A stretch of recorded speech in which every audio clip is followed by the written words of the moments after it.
everybody. It's Romania Black, and I would like to think that my new haircut is called the Suo.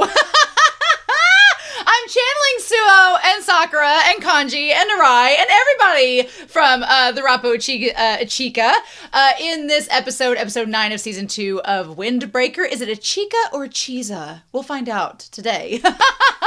But episode 8, the rule of 8 lets us do no wrong. The rule of 8 never lets us down. So I'm pretty excited to dive in episode 9 as we kind of had a little bit of a cliffhanger as Kanji and his crew, the gangs just keep on coming as Gravel keeps sending more and more men for some reason trying to get Shizuka. I don't understand, but anyway, my dogs are at my feet being ridiculous, and we have a couple comments that we need to talk about before we get started with this episode. Black Widow Queen from episode 8 says, Sakura just chowing down all throughout the bar scene was so funny. But it also really does reconfirm that the boy eats like he doesn't know where his next meal comes from. Unlike the Sakaki twins, who are just both definitely huge gluttons.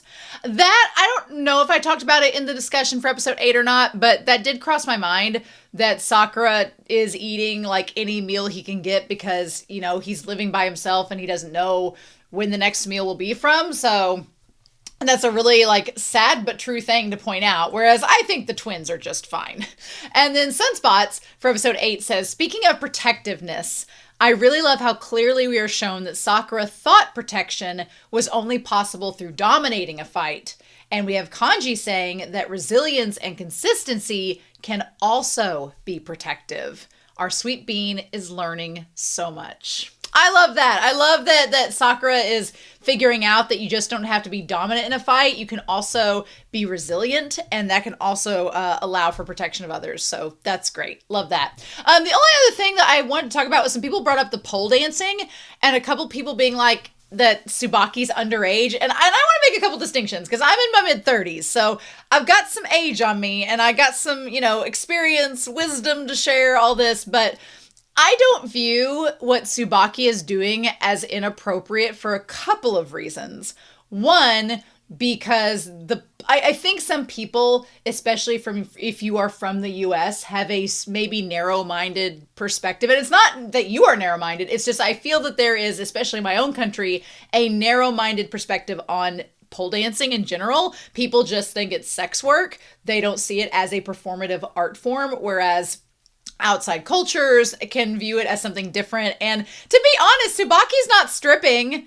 There's not people standing by the pole with $1 bills putting them in his pants. Like, no, it is a performative dance. There is, and I hate to blow your mind, I hate to open up your worldview and make you be like, oh my God, what? But there is ballet that is heavily sexual and suggestive. There is dancing that is performative and sexual in nature and explicit.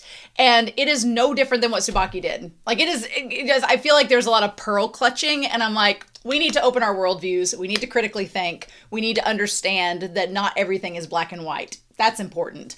And also the second thing is that it's consensual. Like Tsubaki went to the pub asking to perform there, and that's their form of expression. Like, I think the club, even though it is in the red light district, it's kind of like when I talked about Bourbon Street a few weeks ago. Bourbon Street has some very prolific, they have sex workers, they have prolific clubs, but they also have like a bayou club where it's a bunch of hillbillies playing like jamboree music, you know? It varies. And so things are not always black and white. We need to be considerate of that. And we also need to understand that consensual, agreement matters. And also performative dance does not always have to be sexual. I feel like a lot of the opinions on it are based on a very skewed perspective. And we just need to be open-minded and willing to broaden our horizons, right? So anyway, that was just my thoughts about it. But I'm very excited to get down into this episode and see what we get. But I'm excited. I hope you all are as well, but let's not waste any more time. We are going to start Windbreaker Season 2, Episode 9, and we are going to do that here in 3, 2, 1, and let's see how this goes.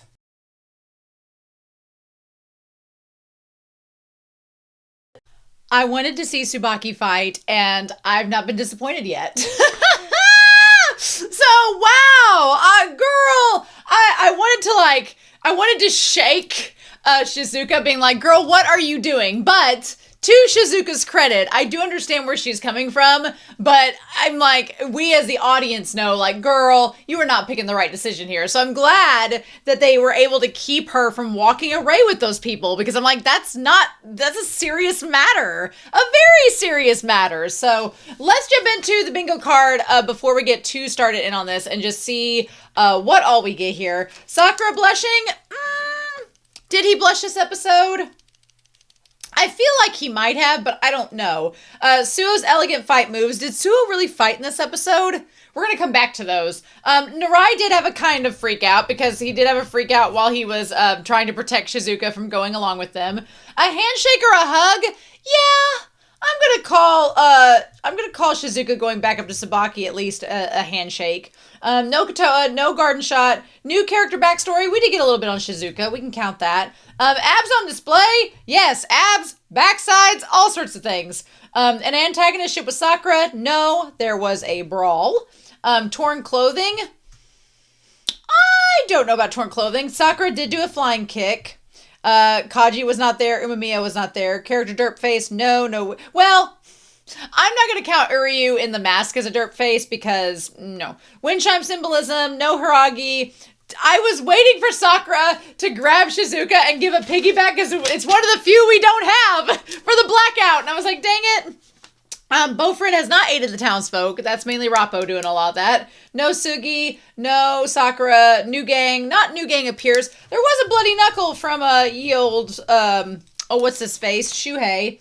And then Sakura being praised, he was being praised. Or rather, I will count it, he was being told he was being relied upon by Kanji. So, still, if Kotoa could show up before this season ends, we could get a blackout. But I don't think we're going to get it. I don't know. I'm really shocked at the lack of Kotoa in this season. And the lack of Hiragi. But again, Hiragi was our first king that we sort of focused on in season 1, and now our second king is Tsubaki. I don't want Tsubaki to not be focused on in the future, though. I really hope, even if we get the other two kings, I really hope we get more Tsubaki, because I freaking love them so much. I want to be spoiled by their presence throughout this entire series. So, So let's dive into this episode and talk about it here in 3, 2, 1, and get some of these different screenshots to pop up on here. Specifically, I get the impression that Uryu, there's Seiryu and Uryu just doesn't say anything. He's the quiet brother. I don't know if he can't talk, but he definitely does not talk usually. He's more the silent and stoic type, whereas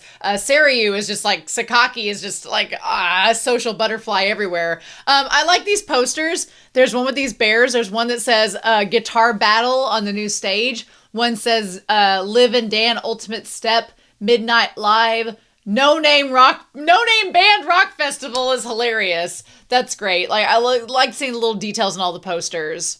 So yeah, they're both like, oh my gosh, you look ridiculous, Uryu. Yeah, and so they're trying to cheer Shizuka up so that she won't be so dismayed at the fact that Kanji and the others are in a big fight right now.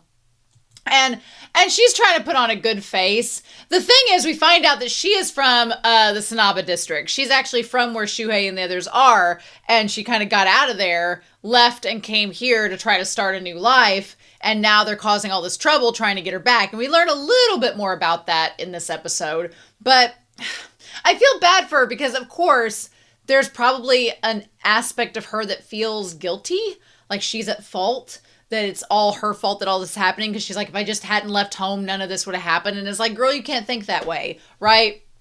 So, and Tsubaki's trying to cheer her up. I really like Tsubaki with the t-shirt and the jean jacket over it. I also like how Uryu does not say anything either. And they're like, we'll find other ways to make Uryu look funny. He's going to be the one that's at our expense here. Sure, she'd be worried about Kanji's fight. And he's like, but, Kanji does not go down easily in a fight, especially for someone that he loves. And to get confirmation that she loves Kanji and Kanji loves her, I mean, Kanji hasn't said he loved her, but we all know it. But to get confirmation from her that she loves him, stop. I love that so much. I want the best for both of them. So yeah, and when she said she was going to go to the bathroom, I would have told one of the twins, I would have been like, follow her. Because it should have been obvious she was going to, like, like take off and run, you know? And Tsubaki's like, they were acting funny when they left. Does this have anything to do with Shizuka? And that's when they're like, man, this is probably taking a while for her. I felt so bad. Also, her casual style with like the baggy clothes is really fun. And then Tsubaki saying a girl always has a secret or two. Like the mysteriousness of it, and that Tsubaki understands Shizuka. Also, Sakaki, you uncultured swine. Saying that's Phantom of the Opera. No, it's just a masquerade ball. And they're like, well, damn it. So let's get back to the intro. I'll be able to watch the intro at the end of the season. But here, the fight just keeps going. It just keeps going. And I think it's interesting that Shuhei is referring to all of this as like a video game. That he keeps saying, like, we need to level up, and that, you know, they're running out of HP, and, you know, I'm starting to lose all of my mana, and, like, terms like that, which is interesting. So I feel like he's like Notori. He's just a guy that was picked up to be the leader of this group, but is not really the main leader. That's probably Frank. We'll see. But yeah, no, Kanji, insane. Kanji's like, you threaten the woman I love, and I'm gonna go all Hulk on you. I'm gonna be the Juggernaut. I'm not gonna stop. Like, he is wild. So yeah, it's just a battle of attrition, and like these guys are all like zombies trying to knock everybody down. And Sakura, meanwhile, he's like, I'm not doing bad. And that flashback to Narai, if we can avoid ever seeing him like that again, that would be great. I'd appreciate that. But Sakura's like, I think that after processing it, you know, because Kanji's like, if we don't win, it's okay. We can still be resilient. You all can still protect her. But it's a little too soon from when Sakura had that battle.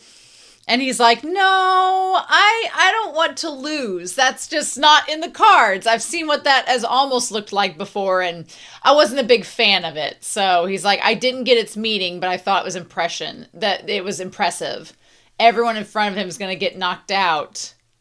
And I like that Sakura is just trying to worm his way up to the front to help out. And then Suo is like, hold on now. And like when Kanji gets like in this bloodlust fight mode, he almost like punched Sakura, and his crew had to be like, hey, Kanji, snap out of it. And he was like, oh yeah, I almost punched you. That's scary. Like the fact that this guy just goes into this blind rage. Like Kanji-san, he's like, my bad. And then he's like, I nearly punched you. Like, my dude. I really like Kanji and Shizuka, though. I love that Sakura says, dude. And Suo's like, what should we do? And he's like, I want you to go back to the bar and watch Shizuka. He's like, and I think that Kanji is very... Kanji also has, like, the 1,000-yard stare in this moment. Like, he's gearing up to go forward and get back in battle mode. But he did promise Tsubaki that they would be returned safe. And this is starting to get to be an unsafe situation. So I think that it's very responsible for Kanji to be like, look, we tried. We're still focusing on the fight. But you all go back and just watch over Shizuka. She'll be safer with more people around her. And I like that Akihiko steps up and he's like, you know, it's a mistake for us to have you, our guests, help us out. So, you know, this is the least we can do is like send you back. And then this guy's like, come on, I'll feed y'all later after this is all over with. Like, yes, please. So they're trying to just soften up, being like, look, go on back. And then this guy, Chuya Jr., Chuya Mafiu, says that he's going to play piano for him. I was like, dang, they don't jinx this by setting this all up, y'all. And Sakura's like, I've never even heard of a piano. He's like, I told you this was my fight. But Kanji's like, look, I know you said that, but recognize when your elders are telling you that you need to do this. Okay? If I can't keep my promise, I'm not going to be able to forgive myself. Do you want me to not be able to forgive myself? This is my last favor. Let us be the stars of the show. It's probably in all, like, honesty and hindsight, a good thing Tsubaki showed up. Not that Kanji's a bad fighter. He's great, but one person against 40, you're eventually going to get tuckered out. You're eventually going to get tired, and it's not going to work. So I was all for the fact that Tsubaki showed up to kind of take some of the edge off. And of course, you feel for Sakura. Sakura's like, why now? Like, I've made these strides. I go like 2 steps forward and 1 step back. He's like, what why can't I help more? Why am I so powerless in this situation? And I like Suo being like, come on, let's go, Sakura. This is what we got to do right now. We need to get Shizuka someplace safe. And as the smoke is clearing and Shuhei is like, your defeat is imminent, which feels like it's from a video game. Look at all them people. It's like The Walking Dead. The zombies keep coming out. It's crazy. I'm like, there's so many of them. It's kind of wild. And he's like, go. And I love Suo grabbing Sakura's hand. Look, I've been all here for the Suo and Narei agenda, but him grabbing Sakura's hand was like, it was so good. And I kept wondering for a hot second, I was like, are they going to like forget Narei? Is Narei going to still be there? And they're going to be like, oh yeah, we forgot somebody. And he's going to be behind the, like that, like stand, that sign and being like, hey guys, you forgot about me. And then that's when Shizuka shows up. I love the night, like the streets are cleared. I love the scene of the city and everything and all the details. Also, as you can notice, Narei is behind the sign there. Suo is still holding on Sakura's hand for dear life, so...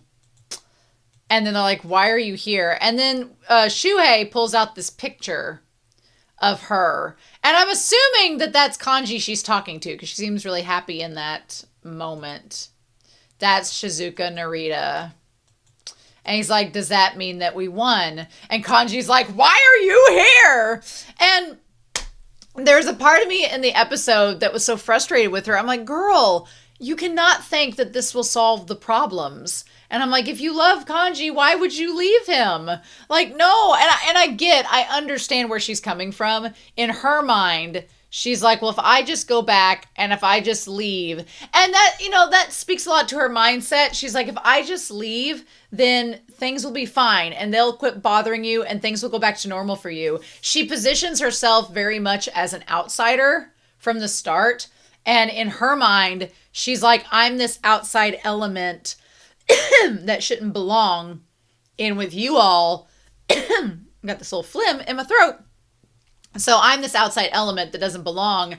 If I remove myself from the equation, then you all will be fine. And I'm like, girl, how could you think that these people don't want you around? But you know what?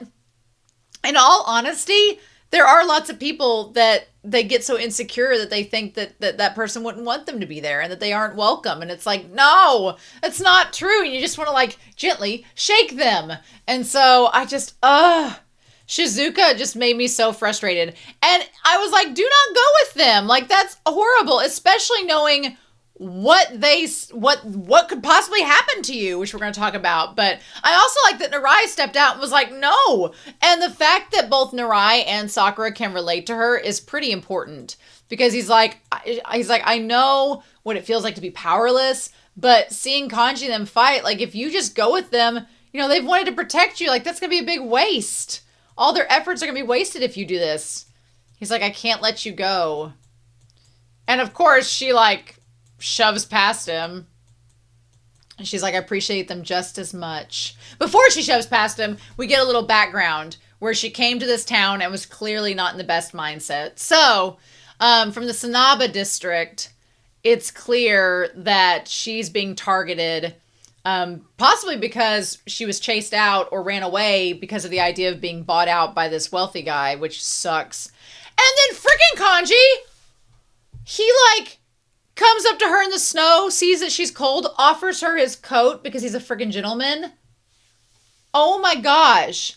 Offers her the coat and then walks her back. And she's like, and the coat's like too big for her. And then as he's walking, he's like, well, do you have any hobbies? And she's like, I like to sing. And so of course she sings. And the lights like light up. And the moment she's done singing, he's just like heart eyes. Just heart eyes. It's like, that's the moment he fell in love. Mm-hmm. Kanji's so good for her, and he's such a nice guy, and she's so kind, and they're just both, they have like the dark hair, light haired combo. They're just so good for each other. I'm like, yes, they have to stick together in this. And he's like, you should sing on our stage. Man, this guy Kanji, he's talking to that manager a lot. Getting lots of things promised. But then she sang and she was really good. And she's like, she even got her flowers for real.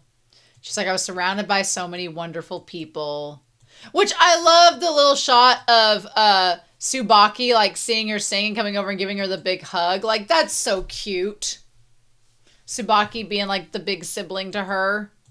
And most of all, I fell in love for the first time. Her confessing to him, oh my gosh.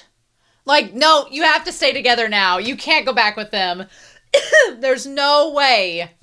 That just, my romantic heart was like, I did not expect in this battle shonen to be seeing such things. So it's like, it was amazing. Loved every second of that. And she's like, I've had my fair share of happiness. The one thing that kind of sucks about this monologue is what it reveals about her, in that she's like, I've had my fair share of happiness. Like, it's something that is quantifiable and limited. The way that she talks about happiness, and it makes sense coming from where she's come from. She's like, well, this is all I'm afforded in terms of happiness. And it's like, no. And I like that Tsubaki kind of shatters that by saying, what do you want to do? If you don't want to go with them, you don't have to. You're not bound by their laws. And it's like, So yeah, I really liked just her kind of revealing about, and even her like saying, please let me go. Like, that is a fake ass smile. Nope. And Narai's like, what do I do? And poor Kanji, in that moment, I'm like, Kanji, like, you know he wants to fight for her, but he's already been fighting for her. And he's like, what do I do if she wants to go?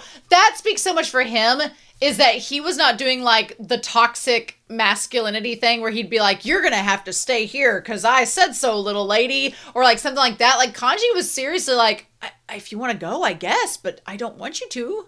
I've been fighting for you. Like, what are you doing? Like, I liked that he was not telling her what to do. But when he turns back around to Shuhei, that man, that is the face of a man that would bite your face off. That is the face of a man that is going to literally break your arm and then use it to smack you across the face. That look, oh my gosh.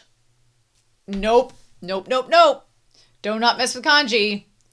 And so then is it the translation where it's like, you know, things like love and dreams being hilarious and calling it crap. There is something a little cliche about it, but considering where they're all from and where they're from, they don't really get to have such things. He's like, poor slobs don't get to talk about such luxuries. And he's talking about himself too. So it shows you how little he thinks of himself. Also, them hands, is he like Ego from Blue Lock? Like, what are we doing?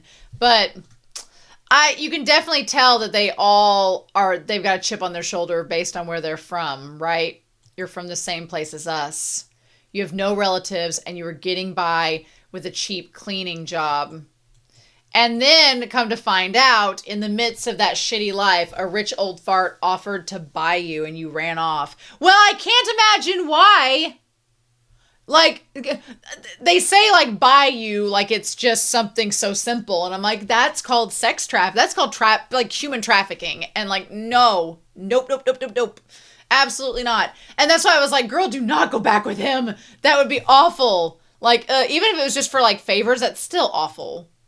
And he's like, when fools on our side talk about love and dreams, they rope in unrelated peeps and wreck their lives too. The translators were having fun with this. This is reality. And then Kanji's like, this is bullshit. Shut up. I love that Kanji's like, I'll have none of your talk. So he tells Sakura and them to take her back. Sakura's like, I'm about to like pull her up on my shoulder because I can. And she's like, it'll be all right. I did the things that I love to do. I was with the person that I love. And I'm like, shut up. This is amazing. You too. She's like, I can live from just those memories. No. The thing of it is like, if she were held hostage somewhere, this would be the type of monologue you would expect her to have. But I'm like, girl, you have the opportunity to run away. You don't have to stick this out. You just don't have to. Like, there's options on the table, but she doesn't seem... We've talked about, like, domestic abuse before on this channel and how some victims of it don't feel like they have options. And I feel like she's ran into that scenario where she doesn't realize she has options. She thinks that they've been exhausted. And it's like, no, girl. Also noticing her, she wears a lot of baggy clothes when she's not performing. Like, she has the cardigan and the baggy jeans and the t-shirt.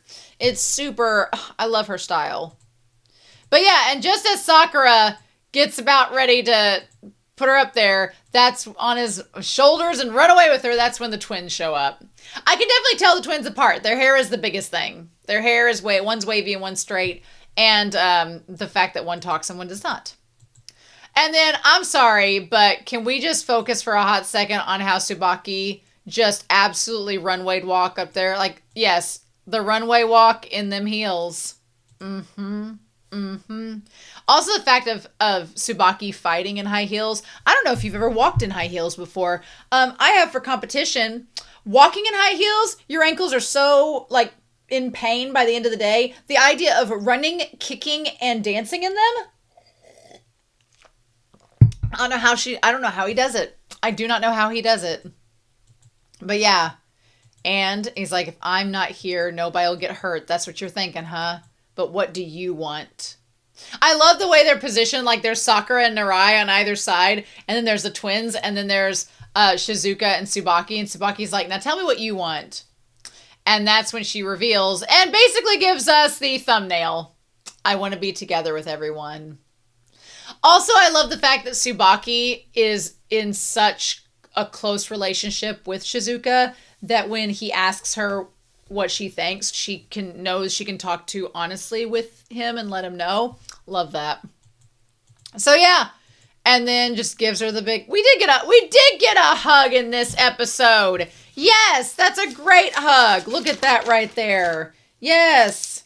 Handshake or a hug. I wrote down number 9. We did get that. Yes, I was like, my memory was serving me right. Oh, so do I. That's such a shot. I love that. I love that so much. It's going to be hard picking a thumbnail. Because there's really a bunch of good shots. And they're like, you need to stand back. It's for my cute little sister figure. Of course I'd do this. Aww. So then Tsubaki's like, I'm going to fight you. You seem like the leader. I'm going to take care of this. We're going to round this out. And then I like that Shuhei has the audacity to say, you guys just popping up out of nowhere is pretty rude. And Tsubaki's like, after that girl finally woke up from all that dreams and love crap. And like, now we have to beat everybody up. Just let her come to us and things will be, solved. And that's when Tsubaki brings out, oh, you say this place isn't fit for someone like her, huh? I'm like, trigger words have been activated. You're just jealous of Shizuka. That's basically it. Like, Shuhei, it's very easy to see in this episode that Shuhei wishes that he had the support system that she does. And even if he's not, vocalizing it, you can tell those who make fun of people like that usually aren't satisfied with themselves. And he's like, I don't want to think about that. Be like, hey, go crush everybody. And let's just take care of this. So yeah, so then everybody starts to get involved. And Tsubaki's like, well, I guess I've got to go start kicking ass. So the twins, they're like, take care of Shizuka. And that's when they tell Sakura, Narai, and Suo to stop fighting and watch over Shizuka in the moment. I expected them to tell the three of them to take her back to the club, but then they wouldn't be able to keep track of what was happening, so I guess that's why they have to stand around there. But yeah. And at first, Sakura's like, I don't want to do that. And then Tsubaki is like, look, y'all are the lowest people on the ladder right now. Your senpai's telling you what to do. And I like that Tsubaki grabs Sakura's shoulder and is like, just do it. That's great. And they're like, please. And, Sakura in that moment, because he's kind of been on this roller coaster the last few episodes of like, well, how am I helpful? How am I leader? What do I do? And, last episode, Sakura was learning about resilience and that you don't have to dominate a fight to necessarily win it in the end. And in this moment, we see Kanji show back up and they're like, what's the first thing you need to do? And it's like, you need to protect the people that need your help. And he's like, what I need to do now? He's like, fine. And I like that, it goes from Sakura being like, yeah, I'll do it, to Narai being like, we'll try our best, to Suo being like, we got this. The three moods are just, they're great throughout. So yeah, and like Sakura says, oh, so you, one of the 4 kings, you've got this, right? And Tsubaki is like, you're worried about little old me? Well, how about that?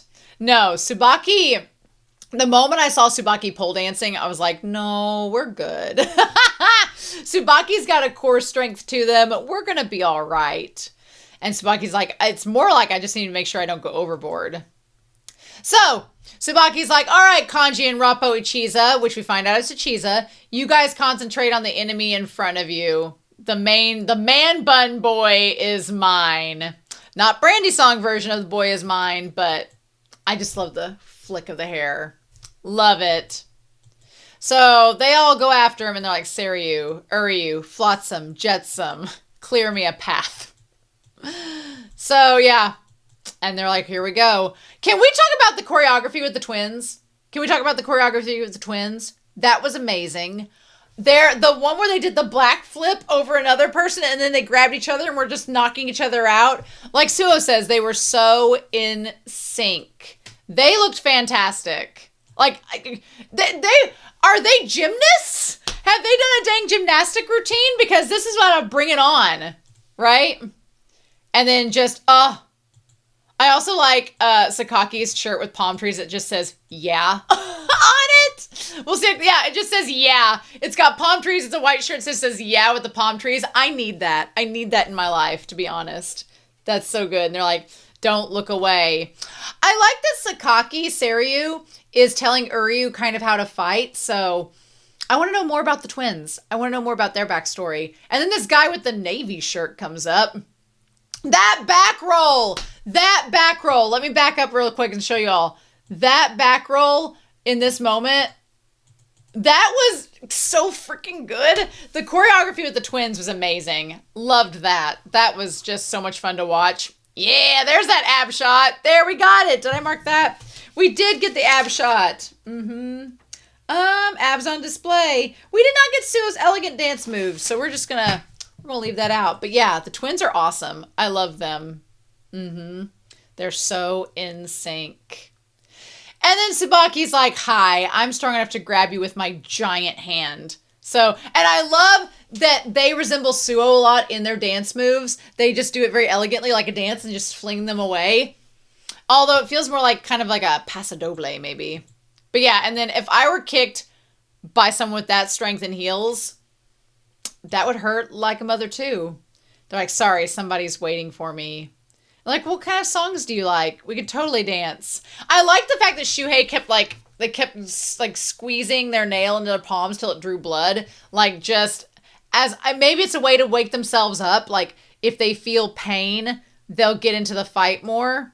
And then they're like, I like the Sakura. We see Shizuka. She looks like she's having some doubts.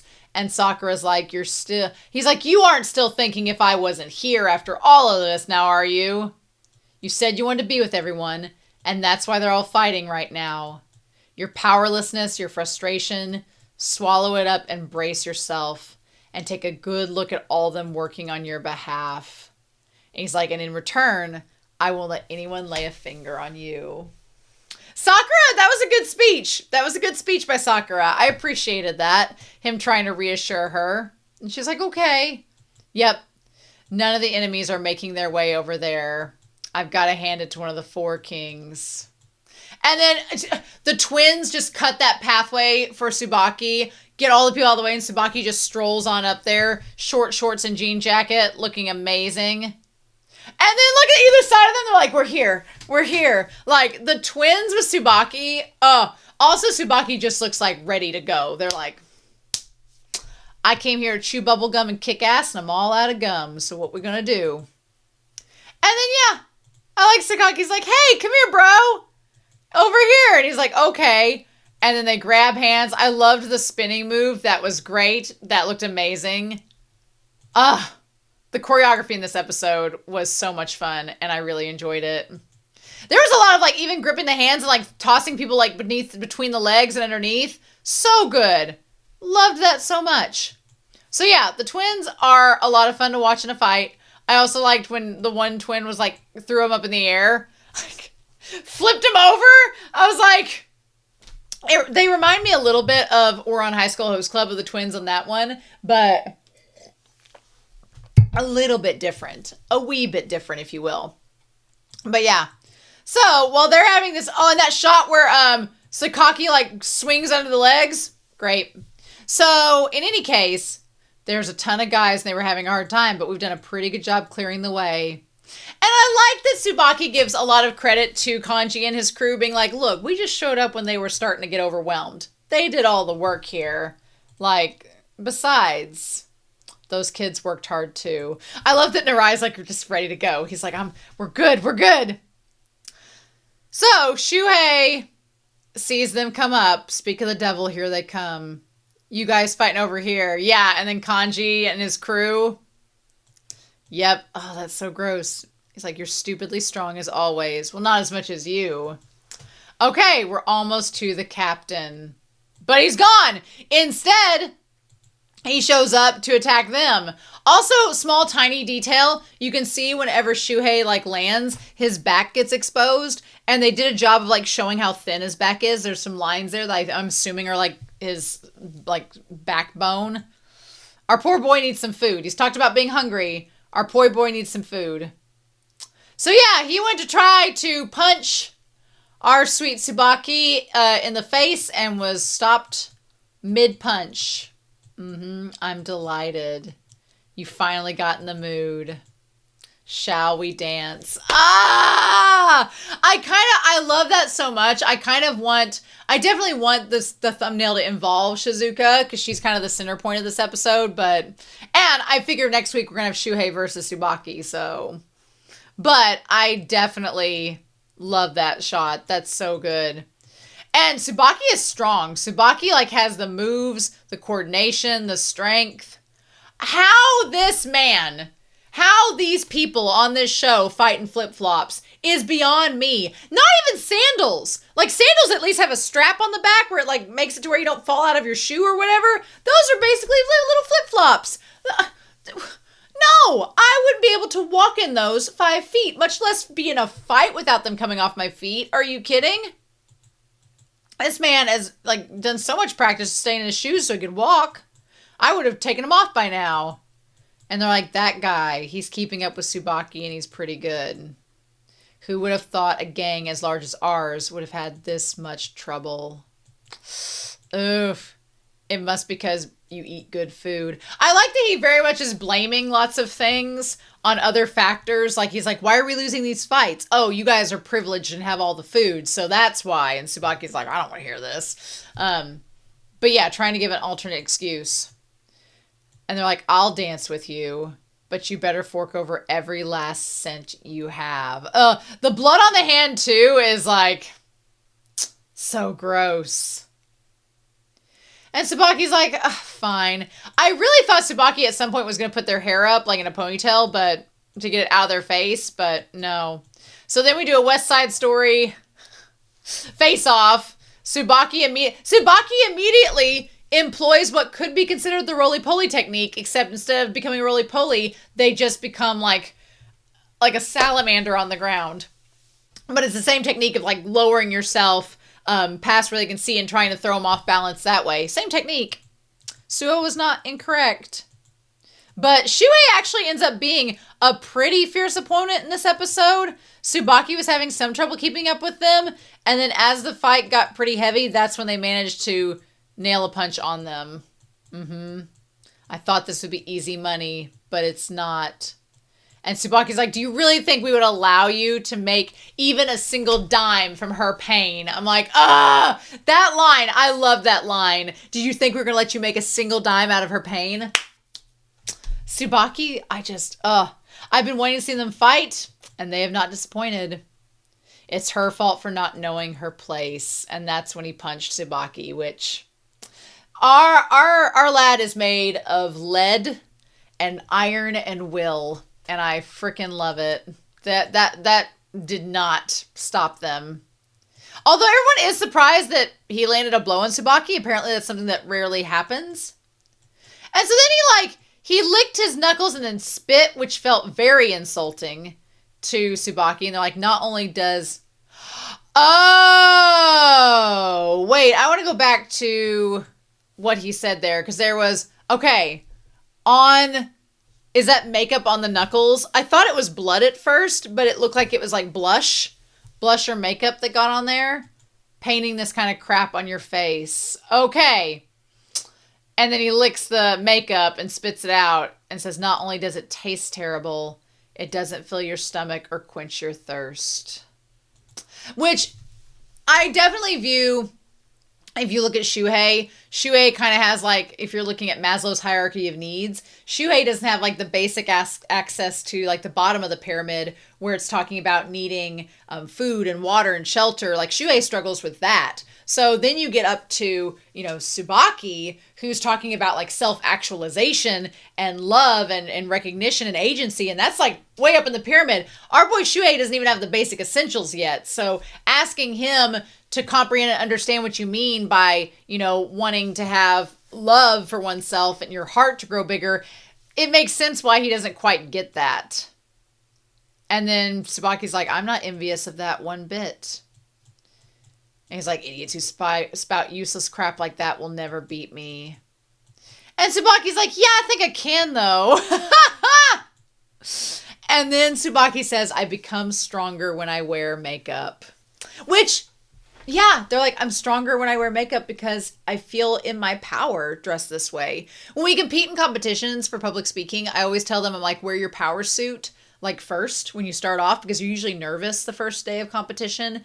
And it's better to wear something you feel the most comfortable in and the most powerful in, because that helps to reinforce you as a performer. And it's kind of the same thing with Tsubaki. Tsubaki, like when they wear makeup, they're more themselves. And it's also a representation of love. And they're like, what are you talking about? They're like, that makeup can't make you better. And then they're like, no, what's stronger is my heart, like my conviction. And I love this. When I wear makeup, I become the person that I admire. I want to take a moment, because this is a very like Sailor Moon-esque moment, but I want to make a moment and point out that it's also a celebration of Tsubaki's like masculine figure, because they're not, one thing I love about this is you could have easily, we talked about this last week or the week before, you could have easily made Tsubaki be like feminine presenting. You could also have easily made them like, we talked about the whole like the big bulky guy that's kind of put into drag and it's more of a joke, like in the 90s and the 80s, which is not cool, it's dated pretty poorly.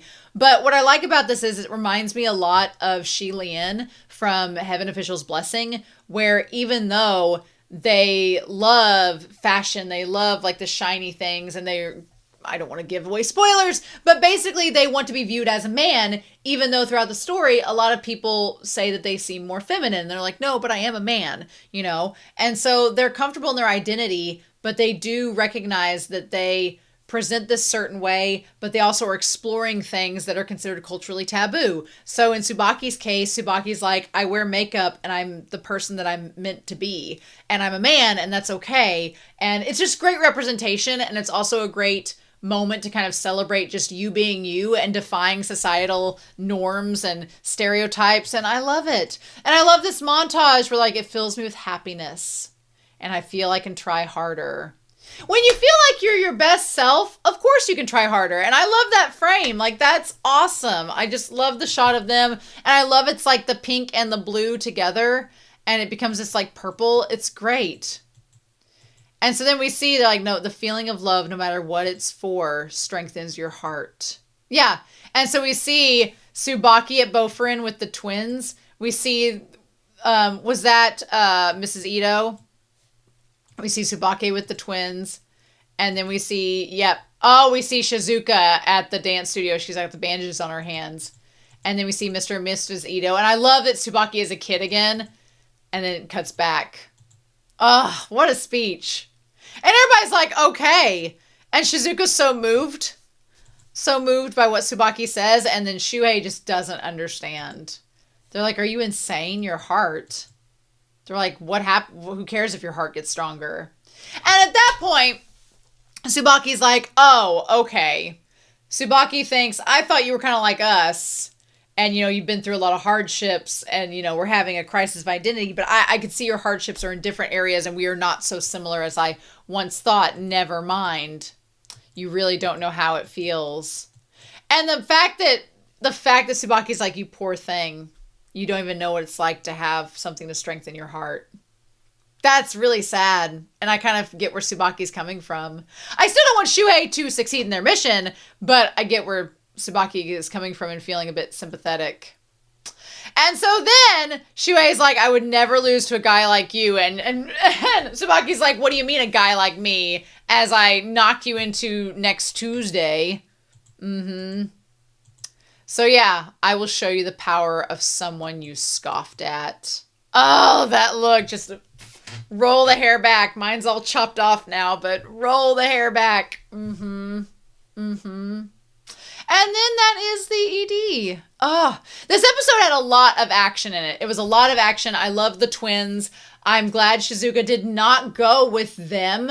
And just seeing Kanji, it was a little anxiety-inducing seeing Kanji and them just sort of stretched thin. And Sakura trying to figure out what to do in all this. But seeing Tsubaki take the stage, worth it. Worth it. So then, we have in the post-credits where Narai is asking Tsubaki how you tell the twins apart. And I thought they were going to say the hair. And then Tsubaki's like, oh, well, it's the shampoos. Basically, Seiryu is the guy that does the 30-step skincare routine and hair. And then Uryu has the 30-in-1 shower bottle. That's great. And Narai's like, okay, I need to be writing this down, apparently. Very picky about shampoos.